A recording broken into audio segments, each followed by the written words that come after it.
All right, welcome everybody. My colleague Kat Gutierrez and I, Kate Jones, are going to be emceeing this event because Elaine Sullivan, who is the chair of the Undergraduate Education Committee, is involved in a virtual reality conference right now. So she can't virtually be here at the same time. And so we also just want to begin by welcoming you. This is the 15th annual Undergraduate Showcase, and it's really exciting for us to have an opportunity to hear from individual students about their own research, but also to welcome all those of you who are in the History 100 class to be here to get a glimpse of what kinds of research projects you might pursue once you take your exit seminars and even pursue independent research projects, which some of the folks who are presenting today have continued doing work on these things. So we hope it's a great opportunity to both kind of just hear great historical research, but also think about what you're curious about and what you might pursue in the future. And so I want to thank so much Haley and Anna Turner, the staff, who have done so much work to make this event possible. So thank you all for all your organizational work and the support of everybody in the department in making this happen. So we're going to take turns introducing each speaker as they come up. And Kat, is there anything that I am forgetting? Any other words about them? Not at all. All right, well, we're delighted to see you all here this afternoon, and then I'm going to turn it over to Kat to introduce our first speaker. Yes. Hi, everybody. So as Kate mentioned, I'm Professor Kat Gutierrez. I'm in the History Department, and I have the pleasure of introducing the first speaker. So I'd like to eventually invite up to the stage after my short remarks, Elena Juvonen, whose work, I quote, "A great big warm-hearted Southern family, the United Daughters of the Confederacy in New York City," end quote, won several accolades this quarter. She completed this work in History 190W with Professor Kate Jones, the class on U.S. Civil War and Reconstruction. So of the awards that this paper garnered included the History Department's Linda Peterson Award in Social History, the History Department's Hitchcock Award for Best Overall Paper, the 2023 Dean's Award, and finally the 2023 Chancellor's Award. This is really, really well deserved. All the best. Really, Elena, we were very, very impressed with your work. So everyone, please join me in welcoming Elena to the stage.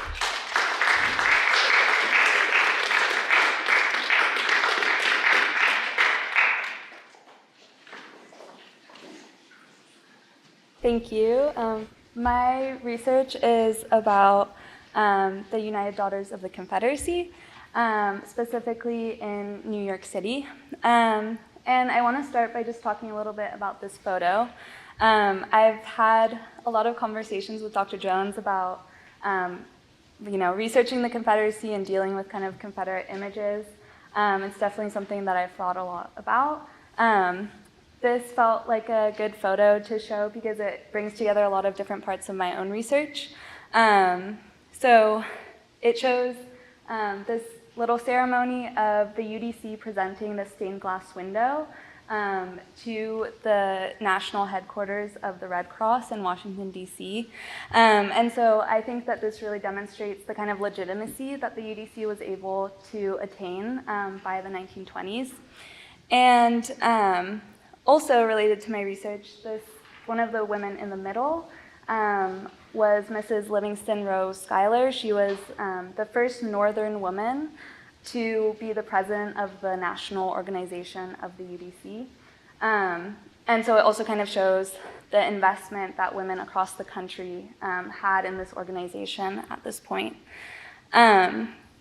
She was also a New York City UDC member, and so it directly relates to my research. And so just a general overview.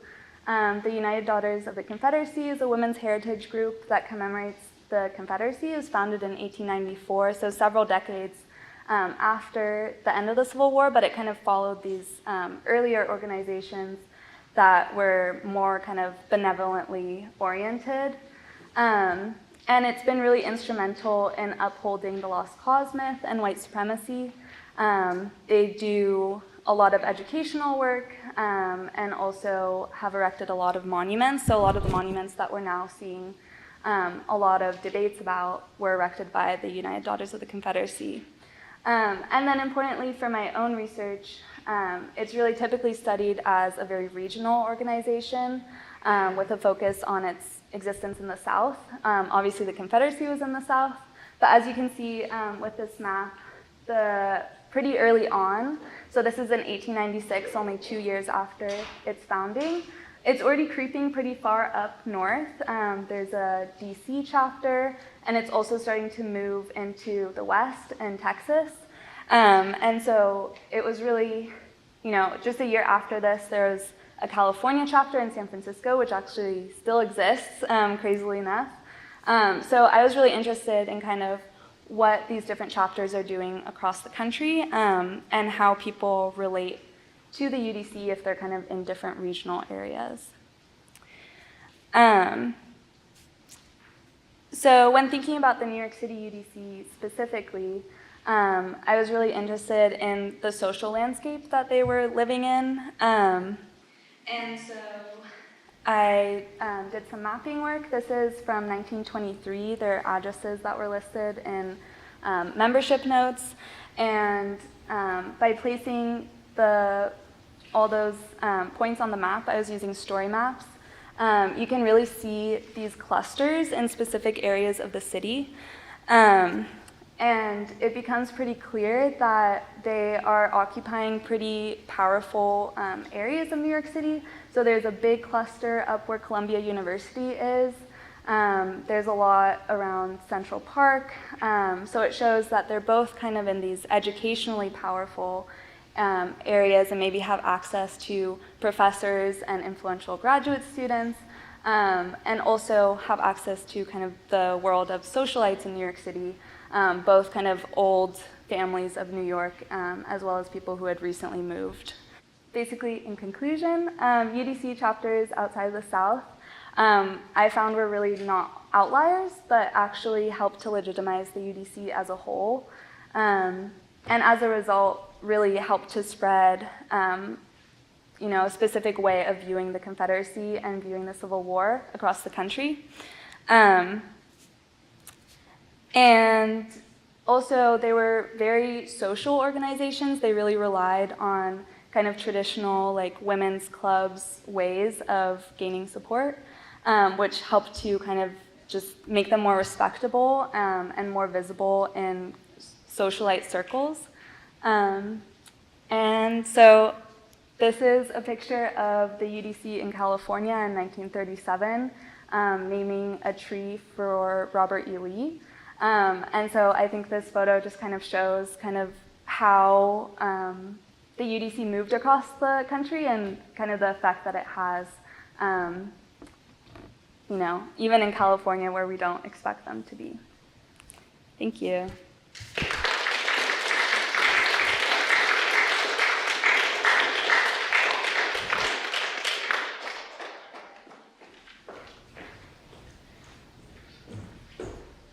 Thank you, Elena. And so next up we have Russell Moore. Oh, and before I enter Russell, you can start making your way over here. But we're going to have an opportunity for questions and answers at the end of all of the presentations. So let things cogitate, and at the end of all the presentations, we'll invite you to ask questions of the presenters all together. So next up we have Russell Moore, who is presenting a paper entitled The Color and Politics of Locomotives on the Central Pacific Railroad.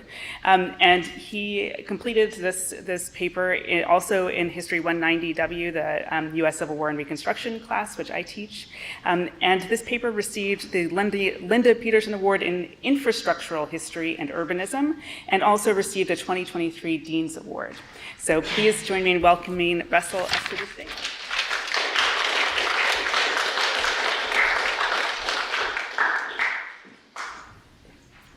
Hello, everyone. I also have to pull up my presentation. Okay. So thank you all for coming.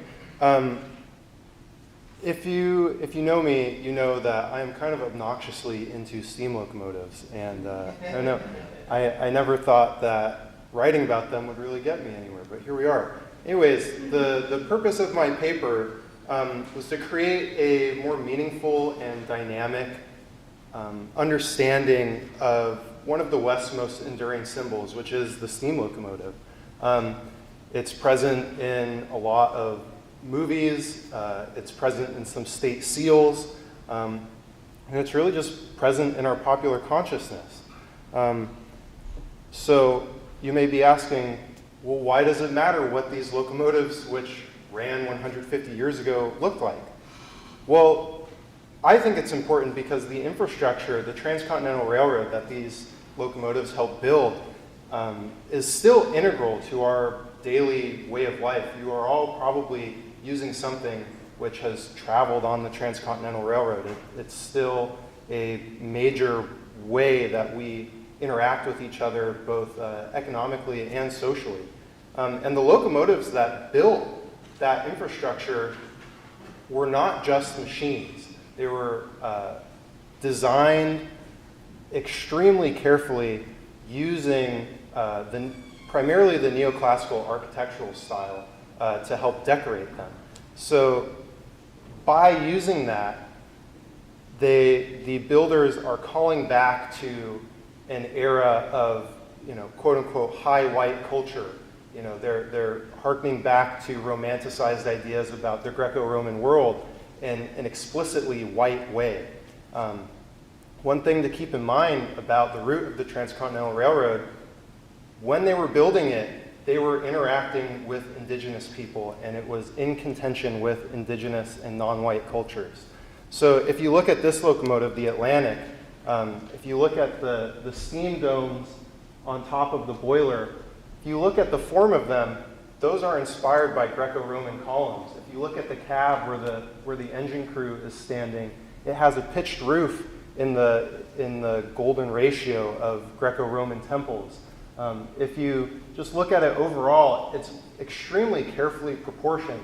The lines of the locomotive are meant to draw your eye along to the different parts of the locomotive and show how they all work together. If you look at pictures of very early steam locomotives, they do not have this, and they really fed into the cultural fear of industrialization, that it was wiping away the natural world and creating an imminent threat to daily life and to people's well-being. So in a nutshell, that's why I think they're important. So you may ask, well, how do we know what the colors of these locomotives were? All the pictures we have, as you've just seen, are all in black and white. They were all made on what's called wet plate or colloidian photographs, and which do not capture color, and which quite often do not capture even the nuances of shade and color. So I thought one of the best ways to do that is to kind of do a little case study. So these two locomotives up top, the Bison, and below the Jupiter, were both made by the Schenectady Locomotive Works in mid-1868. And because of that, we know that they were painted in the same colors. The Sacramento Bee, in March of 1869, they had a reporter just kind of going about the railroad yard in Sacramento, and he was really taken aback by the appearance of the Jupiter, and he described it as gleaming in blue and crimson with gold. And even though both of these locomotives were scrapped around 1900, this one little sentence gives us such a huge insight into the world that these people were living in 1869. And so, gleaming in blue and crimson with gold, those colors can go anywhere. Through research in other locomotives, looking at some colored lithographs, some colored illustrations from the period, other newspaper descriptions, researchers have figured out that by the 1860s, these locomotives were using a three-color system. And so if you look at the color of the Jupiter here, if you can look between the wheels, I know you might have to squint, you'll see that the frame of the locomotive is in a really deep wine color, a really deep red. If you look at the wheels in this panel on the tender, that's in crimson. And if you look at the base color on the tender and on top of the domes, that's in this really rich, what we call Caledonian blue.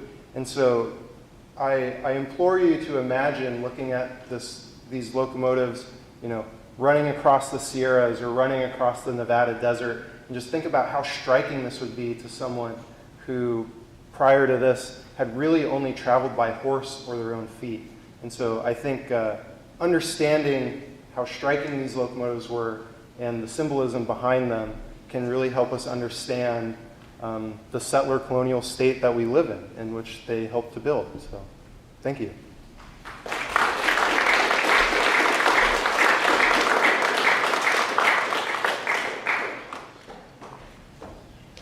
Right. Great papers, I have to say. And now I am very happy to introduce Claire Morgan, who's going to present the obelisk of Thutmose III, a symbol of continuity and change, which was completed for History 194S, Special Topics in Ancient Egyptian History, with Professor Elaine Sullivan.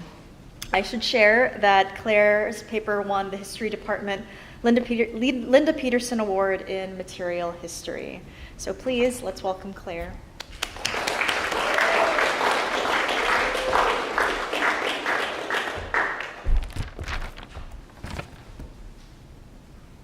Okay, so yeah, my research seminar, we really focused on objects and looking at the entire life of ancient Egyptian objects. And so I chose the obelisk of Thutmose III. And so for the research seminar, we really broke it up into 3 different parts. It's conception, it's ancient conception, it's relocation, and then it's modern presentation. In the ways in which it's looked at in the modern world. And so what I found provided a really great understanding of multiple different periods of history, beginning with the origins of ancient Egyptian society, and then also their mythological creation stories. Obelisks were representative of the sun god Ra, who was a really central figure in ancient Egyptian mythology. And so it was symbolic. I think there was a quote that was it pierces the sky into the realm of the sun god. That's kind of what they're going for. And so they are symbolic of this powerful deity, and it's also symbolic of the might of the pharaoh who constructed it. So to be able to gain all these materials and be able to construct this gigantic monument, and dedicate it to one of the most powerful gods, that really is the ultimate power move. And so it says Thutmose III built this one sometimes in his reign, which was from 1479 to 1425 BCE, which I think is insane because this object is massive and well constructed, and it was thousands of years ago that it was constructed. And on it, it says he made his monument for his father Amun-Ra, lord of the thrones of 2 lands, the erecting for him of great obelisks of red granite, so that he may be given life like Ra forever. And so it also kind of represented the military power of Thutmose III. He says, crossing the great circle of Naharina in valor and victory at the head of his army, making great slaughter, Lord of victory who subdues all lands, establishing his frontier at the beginning of the earth. It really is just showcasing how powerful of a leader he is, and he actually is considered one of the most powerful pharaohs of the 18th dynasty, and part of it is because he had all these monuments he was able to make and put his name on. They really just stamped their name on it and said this is mine. The next period of its life after ancient Egyptian history is kind of more unknown. There's so many different theories, and I think it was interesting to see scholars kind of make assertions with no factual basis on them. So there's a lot of different speculations on what exactly happened. All we know is that it landed in Constantinople in 390 BCE, and it was erected by Theodosius, the Roman Emperor Theodosius, in the ceremonial stadium of the Hippodrome.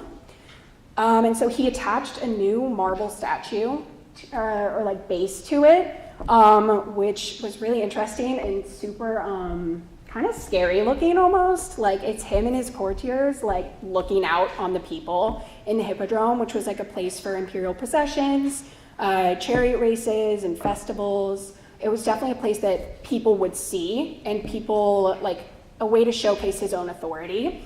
And it says, I, an obelisk, reluctant once, am now commanded to obey the Lord serene, for everything yields to Theodosius and to his everlasting offspring. Hence I am conquered and mastered and raised up into the high sky. So he really is claiming ownership over this obelisk and really asserting like his own foreign domination. They were able to get this obelisk from Egypt, gain control of the region, and then say, this is now mine, you know, and add their own massive base to this. And so throughout this time, it was like the Roman Empire, and then it was the Byzantine Empire and the Ottoman Empire, all in this one city, taking control of this city, and kind of fighting for control over this region. And throughout all of that, this obelisk remained like somewhat intact. It went through fires, earthquakes, the Crusades came through and they looted this region. It's actually insane. So yeah, over the 20th century, they reconstructed it and they excavated it and were able to rediscover it. It was buried under like 200 feet of dirt. And they decided, hey, let's see what's under here. Like there's word that there's something cool. And they found this. And the Ottoman Empire used it for their own construction of like their own cultural longevity and political importance on the world stage. So this is a 1913 Ottoman stamp that I found on eBay of all places, selling for only $6, which I think is a travesty. It's worth more. But yeah, you can see like they constructed a whole like park around it to showcase. It's like a tourist attraction. And it really is showcasing their own power. Like even though they didn't get control of this like object, like they weren't the ones to put it in its place. They now say, well, this is Ottoman history. This is rooted in Byzantine and Roman history. And so, yeah, the Turkish Republic then got control of this region, and they still use it as a tourist attraction, something to show their own power. So it is really a symbol of cultural. I said in my thesis statement, I said for almost 2,000 years, the world has evolved around the relocated obelisk, and it now stands as a testament to a long-term historical legacy and the way in which it can be reappropriated. So, yeah.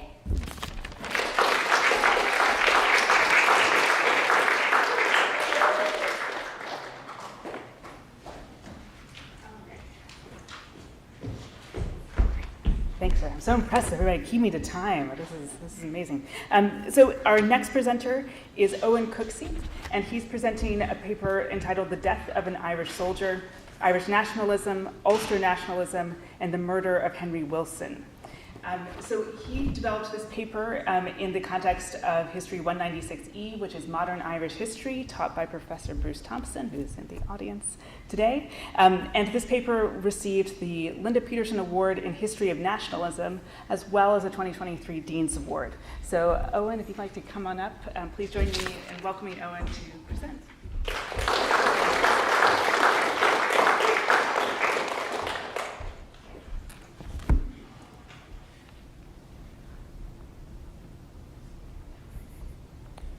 We had some really great presentations, and I wish I could end on a positive note, but how do I open this? There we go.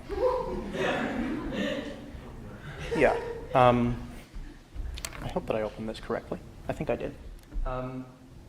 So I decided to answer the question, why was Field Marshal Henry Wilson, British general, shot by 2 IRA men in the summer of 1922? And to use this to explore some of the history surrounding Ireland and Irish state-making, particularly during the partition period. I'd like to thank Dr. Thompson and also Jack Ryan, who is, I think, working at, oh no, I can't advance, this is a problem. There we go. I didn't actually open it as a slideshow. Jack Ryan is someone who I worked with at UCSD, but he is, I think he may still be in Trinity. He was supposed to get me some pictures for this. He did not do that, but I thought that I would include him anyway. The partition period, the civil wars, there's a number of names for what happened between 1910 and roughly 1930. It is an intensely complicated piece of history to tell. The mural culture in Belfast particularly speaks to the fact that this is, as so many other historical civil wars are, a deeply romanticized time for people on both sides. It's easy to say that there were good guys for me and there were bad guys for the other, but everyone was essentially right. That people like Craig in the north and Collins in the south were, they were lionized, and you have to kind of read through that when you're dealing with the historiography of the period. Added to which, this is just a horrendously complicated period. This is a time when the British Empire's decision not to send troops to Ireland led to more violence because that place was taken by paramilitary forces. It's a time when the first democratic election in Ireland is used as a justification for the violent suppression of opposing groups. And it's a place where somehow a British general fully committed to stopping Irish independence dies as one of the last politicians fighting for a united Ireland. It's hard to tell that history succinctly. And there's a way in by looking at history in a single second, looking at a single event, a single shot, well, 3 shots fired on a street in London one afternoon in June. Assassinations, by their very nature, produce a lot of different types of sources. You get official records, you get personal recollections of the victim, you get public reports in newspapers and such, which give you more of a 3-dimensional view of what was happening at a particular second, what people are actually thinking, and not just the kind of broader attempts to fit history into our narratives. And this approach has been used in Irish history before, particularly around the Troubles, particularly around the famine, taking one event, often a murder, and using it to explain what was going on in the world around it. Henry Wilson, I think, is a very interesting case to do this with, because his very existence kind of bucks the trends that we associate with Irish history. This is a British general born in the depths of Catholic conservative Ireland, killed by 2 IRA men who lived their entire lives in London. The associations we have of an orange police state and a Catholic peasant state are creations that happened within these people's lifetimes. And they produced incredible records that tell us how that transformation happened. Wilson himself is a somewhat interesting person to read for a number of reasons. But he is interesting because every sentence, I think I wrote this down somewhere, every sentence is an opportunity to look into the context. He's referencing all of these people that he's interacting with.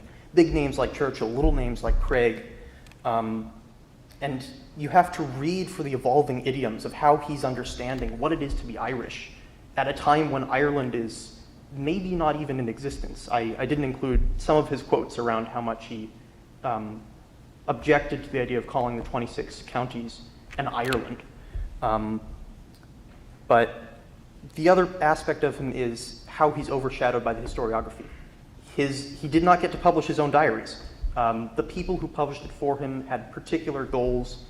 They bought into particular conspiracy theories. Historians who have read those diaries have bought into other conspiracy theories. There's been an overwhelming amount of study about who ordered the assassination, which is ultimately largely unprovable.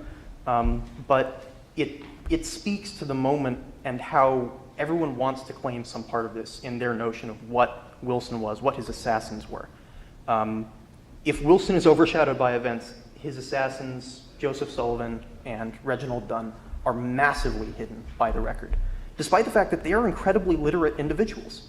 What comes through in the records, such as Reginald Dunn's own statement at his trial, is these weren't just people who committed the deed. These were individuals actively involved in the construction of the ideologies for which they died. And that they're interesting individuals. They're not Irish peasants. They're not connected to Ireland immediately. They're part of this diaspora community, which you can read into in the statements that they have. And they speak to the ways in which anti-imperialist movements can form in an imperial context, the kind of networks of cultural nationalism that develop and radicalize in metropolitan centers.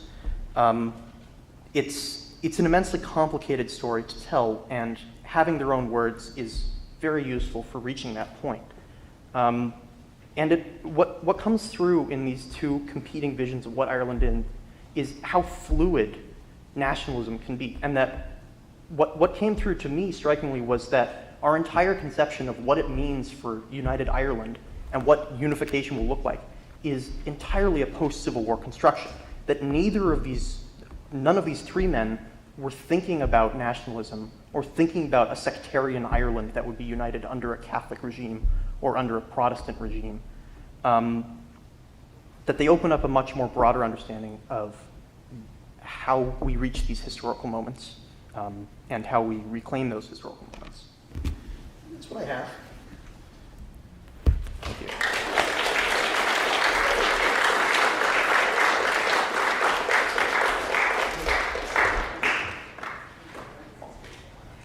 All right, so thanks everybody. Those were fantastic, and it's such an impressive feat to compress a 25-page paper into a 5-minute presentation. So kudos to all of you for your work of concision.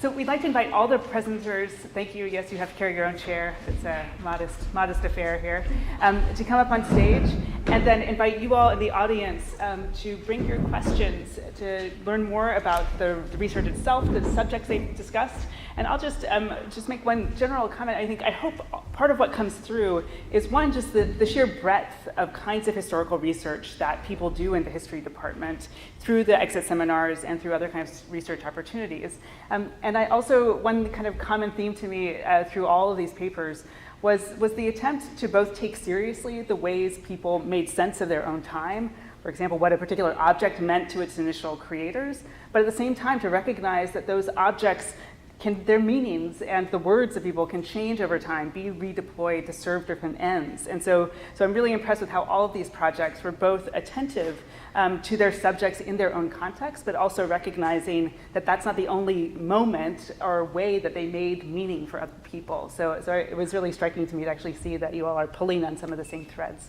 across these papers. So I'll just invite you all to raise your hands if you have questions. Yeah, Bruce, would you begin?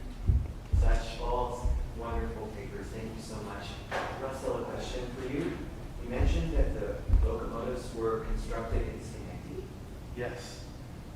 How did they get to California, and were they painted in Schenectady or in California? Very good question. So yes, there was one manufacturer in Schenectady. There were kind of centers of manufacture for locomotives. So there was Schenectady was a big one. New Jersey was another big one, and Philadelphia was another large one. Because they're built before the railroad is completed, the only way to get them to California is via ship around the tip of South Africa, around Cape Horn. And so they arrive partially painted, but a lot of the finer scroll work and pinstriping you see on them was actually done by artisans in Sacramento. I was actually able to find a quote from one of the sign painters who was employed by the railroad who said, X amount of dollars for fancy paintwork on the locomotives. Yeah. Yeah. Hi, this is for the UDC person. So I noticed you compiled a ton of addresses of these. Like, what kind of sources did you dive into to find these addresses? Did you find like journals? Did you find advertisements for it? Yeah, great question. So I actually, when I started doing research, I wasn't looking for addresses at all. That wasn't really something that I was considering. But the UDC, and I'm not sure how common this is for the time in those kinds of social organizations, but in all of their kind of annual conventions, they would list everyone's address at the back. Sometimes later on, they would also include a phone number, just so I guess people could get in touch with each other. And so at some point, I was like looking through a lot of these meeting notes from those annual conventions, and I realized that there was a lot of information in the addresses. And so that's when I got interested in mapping them. This question's for Owen. So, you're looking at this one event, and then you're trying to chart just so many different interpretations and all the people that are kind of connected. It's a big constellation. So, how did you go about the research, and what were your repositories to pull these stories together? Can I ask what you mean by repository? The collections, like the archival collections, like which ones did you dive into? I got incredibly lucky that the Irish Independent had put up photographs of some of the sources that I was looking for. The problem of archives was an interesting one. There were a couple of state archives in Northern Ireland that I was able to get a couple of sources from. The general problem I ran into was that on the side of the assassins, it's a lot of personal letters that were very diffuse. So I didn't have a single archive that I went through for that. And I think that I leaned a little heavily on the official nationalism side in that sense by going to the Irish National Archives and the Stormont Archives. Oh, sorry, please. I had a question about the Alphonse one. I'm assuming that it's still in Istanbul, so I wondered what did that kind of the conversation look like between like the two Paul and wanting that back, or like is that a thing that's like is that a big point of that? But I don't know if they were conquered. They were conquered, so I don't think there was any written history of them being like, hey, I want that back. And also because the marble base was added onto it, it became like a very complicated aspect of history. Like I can't remember the term where they like, for states that want their objects back, like anyone remember that term? Repatriation. I think it becomes way too complicated of an issue once that base is added and it's been there for like 2,000 years. Like it was put in there in 390 BCE when repatriation was not a thing, or not BCE. And so for them it's like, okay, well now this is a historical legacy, it's now changed and has adapted to different regimes and conquering nations. Like I think it is such a symbol of continuity in history and also change at the same time. That to change it again would be to kind of take away some of its historical impact, to like try to bring it back into the area. So, yeah. I had a question for the UDC. I'm sorry, I forgot your name. Ella. Oh, okay. So I was wondering concerning like maybe studying like gender in the Confederacy. What was like if so the role that women could play in that, and given that the Confederacy is upholding like a white supremacy and such, and also sort of very patriarchal. Like what was in your study like how women could contribute to that? I suppose. Yeah, that's a really great question. There's a lot of interesting research about kind of gender and the Civil War. But I think in like the memory aspect of the Civil War, just kind of genealogical associations that were kind of common during that time, like the Daughters of the American Revolution, for example. Women are kind of usually the ones that are expected to remember like the family stories and remember like your lineage and all that. And so the UDC in an interesting way, like even though we think of the Confederacy as like so related to like patriarchal values, the UDC I think really uses like women's role as kind of family record keepers. And that way I think that's kind of where they rooted themselves in the movement. Thank you. This is about all this thing, because I know the British also did a lot of stuff. But what was the purpose of taking the obelisk and not something else? Was there some specific importance to the obelisk? Was it importance or convenience that, or something else? The reason why the obelisk was taken and not something else?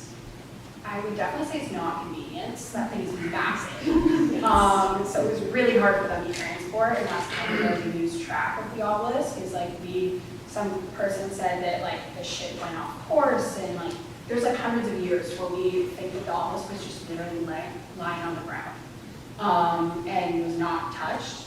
But it still doesn't take away from the fact that it was like a very central religious like figure and object in their history. Ra was the sun god. He was like considered the creation god, like he created the earth. So it was something that was like really went to the heart of Egyptian politics and religion because it was so deeply intertwined. The pharaoh was head of the religion and the state. And so to be able to take something that was a symbol of his power was almost like the ultimate, like, reappropriation and like, screw you to them, almost. I mean, it really is a powerful, like, symbolic object, and so I think they knew what they were doing. And that's why they slapped that marble base on it. Oh, sorry, please. I have a question for Russell. So when crafting these locomotives, how do names play into the impact that it has? Yes, this was a key pillar of the paper that I didn't have time to talk about. But the names of the locomotives is fascinating. Like if you'll notice, one of the locomotives I talked about was the Bison. You know, you think about California, where the Central Pacific is started, there's no bison, and it ends in Ogden, Utah. There's not really any bison in Nevada and Utah either. However, they're playing into the myth of manifest destiny. And by naming the locomotive Bison, they're asserting control over a much wider area than what they serve. The other thing that they're doing by naming it after animals like bison, like there are other locomotives named Falcon and Eagle and Deer and Grizzly and Gorilla, is they are trying to take the basically connotations about the power or the speed or the beauty of these very familiar natural forms, and they're applying them to these very unfamiliar, very new industrial machines. And so that's kind of the intent there. I'm going to jump back into your story. I have a question for Owen. Obviously, you mentioned how the diaries of one of the people you were working from were published. He didn't make them available. It was people who were kind of having them produced to serve particular ends. And I was wondering if you could say a little bit about what those ends were, and then how you kind of tried to read beyond the purposes that their publication served to try to get at something kind of closer to a truth of its moment, which seemed like what you were alluding to. Yeah, so Henry Wilson had the great misfortune to be a member of the British High Command, where everyone has an opinion about you, and you have an opinion on everything. So he, particularly because he died so close to the end of the First World Wars, people who were publishing his initial round of diaries had a vested interest in presenting him as, critically important to the British victory during the war. And this led to what's generally referred to as the Memoir Wars, in which a bunch of different people were publishing, no, we did this and they did that. His diaries also, particularly around Ireland, his wife felt that he had died because the British government had basically left him at office. And it is kind of incredible to read the introduction where his editor says, we've toned this down. He's known to be a bit of a hothead. And it is so clearly a political document targeting the current British government and trying to kind of wade through what they're leaving out. That's included other records, such as letters that he's written to people, what they're choosing to emphasize, and how that kind of plays into what he would have wanted, what he did in fact write down, and how that would have related to the other writings around him. I don't know if I've really answered that question definitively. Yeah, no, that's really helpful and interesting. I mean, it speaks to, I think, something that all history students know, that documents aren't transparent. You have to pay attention to all the things that are around them, what's going into them. So I was curious if there was. Yeah, so, they were all great papers and really rich in primary sources, like a novelist or a locomotive. But question for anyone who wants to answer it is what about secondary sources when you were doing the research? Did you find yourself taking part in debates in your field or siding with one school against another? I was just curious about the role of other historians as you made your way through the process.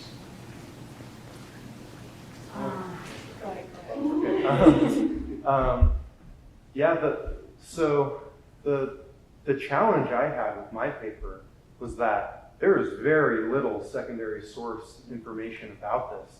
Really, the the main secondary sources that I use, I found myself saying, "You got it wrong, man." There's last name's White. It's not Richard White, but he's a very long-time curator at the Smithsonian, and he's one of the preeminent American railroad historians on the technology side. And so I was really looking to his books to see what he said about the meaning of paint schemes and why they're so fancy and covered in gold and bright colors.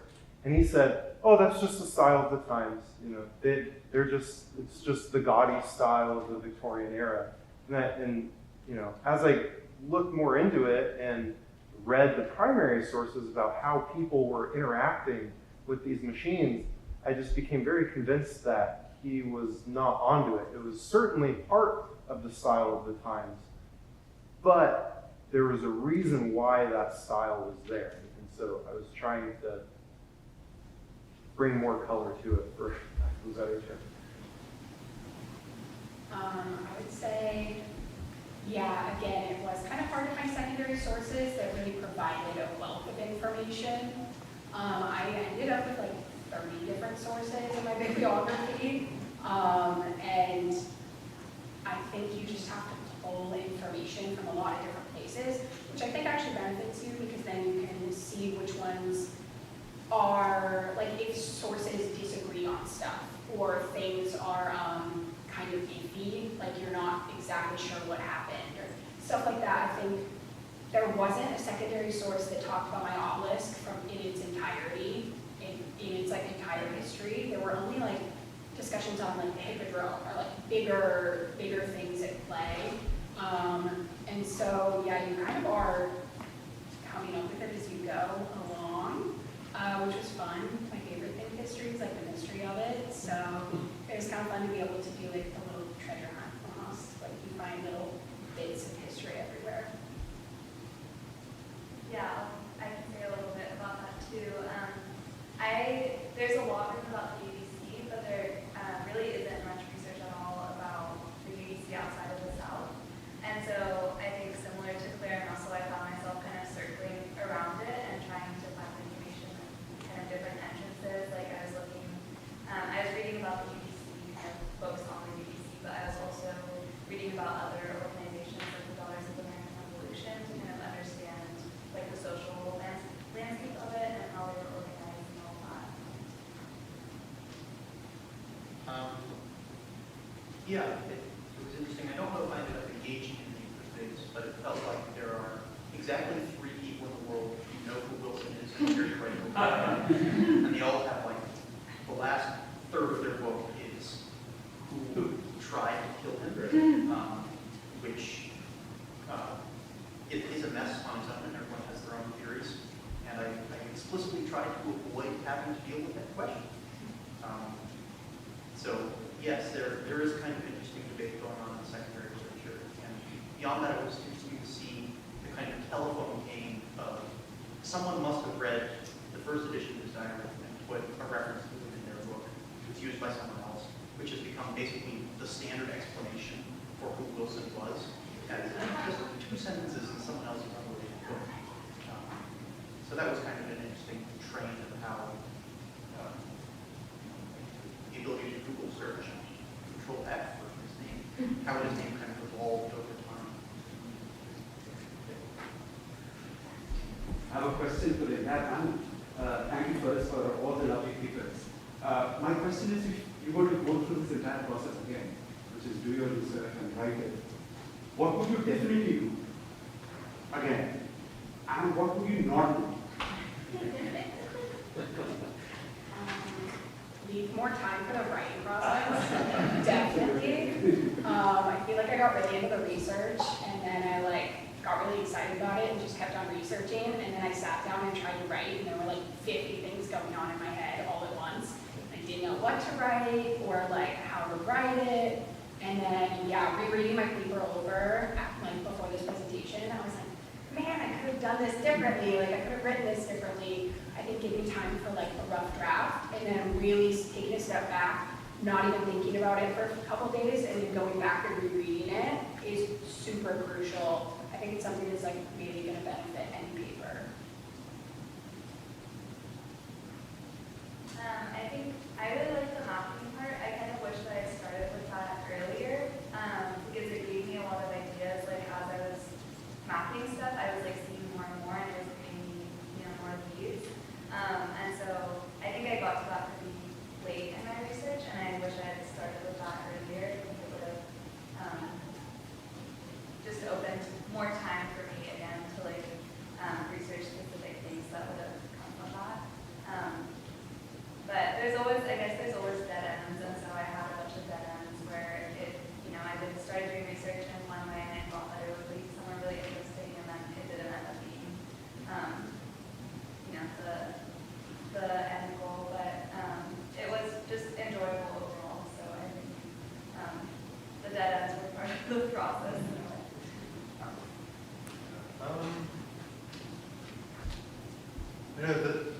I know that the one thing I wish I had researched more was the interaction of indigenous people and the railroad. The challenge with that is, just the whole process of building the railroad and building the settler colonial state was also a process of indigenous erasure. And so finding, concrete primary sources on that proved quite challenging. But I think the thing that I am really glad that I did was I'm very fortunate to be family friends with the preeminent expert on 19th century locomotive paint schemes. I've known him since I was a little kid through my dad, who's, surprise, surprise, also in the trains. And so he was just extremely forthcoming with his own research, which he's spent, the past 30 to 40 years working on. So I guess I wish I had, phoned him up a few more times, I suppose, to just get even more. But the stuff I did get was hugely integral to the paper. If you look at my paper, Mr. Jim Wilkie is cited quite often. So,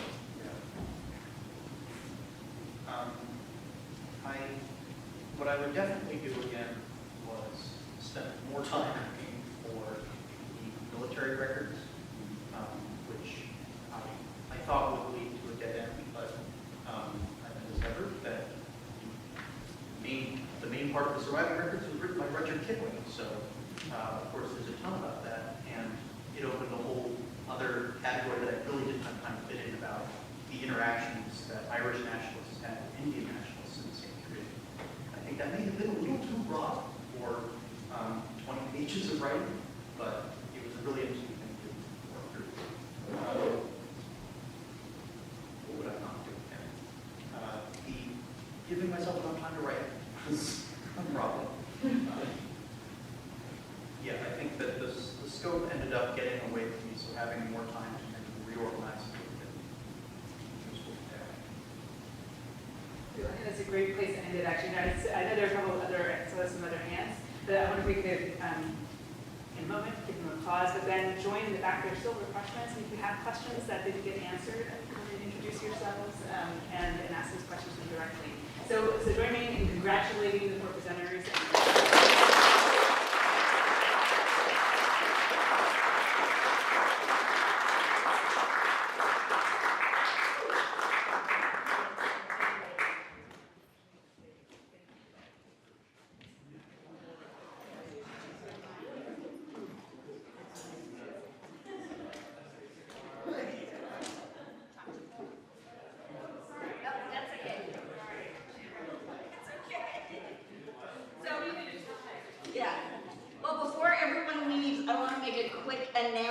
Which is that next week we have some talks that you should consider attending. On Wednesday from 2 to 4 at the Cal Provost House, Professor Asif Siddiqui is going to give a talk for the first Maya Peterson Explorations in History Seminar Memorial Lecture, and that's on the Gulag's first monument, Stalin's engineers, the White Sea Canal, and the making of Soviet modernity. And then the next day, Maya's mother, Indira Peterson, a professor at Mount Holyoke, is giving a talk called Violins and Venas, Airs and Ragas, Dialogues Between European and Indian Music in 19th Century India. And that will be from 2 to 3:30 on Thursday in Humanities 1, room 520. And then the next Tuesday, we have another talk. Ian Gavigan is going to give a talk on American Cossacks and the class struggle, socialists, state police, and working class power in the long Gilded Age. And that's going to be from 3 to 4:30, again in Humanities 1, room 520. We will post this on the history calendar, so if you're interested, please think about attending. There will be receptions after these talks as well. And I should note, the reason why we're filming the showcase, aside from the fact that we're incredibly proud of the presentations, is that we're designing an experiential learning page on the history department website that will showcase student work. It will also present different kinds of opportunities. You may have noticed, right, that many of these students won prizes. There's also funding that you can apply for to support your research. So eventually you will be able to see some of these opportunities on the department webpage. Okay, enjoy the reception.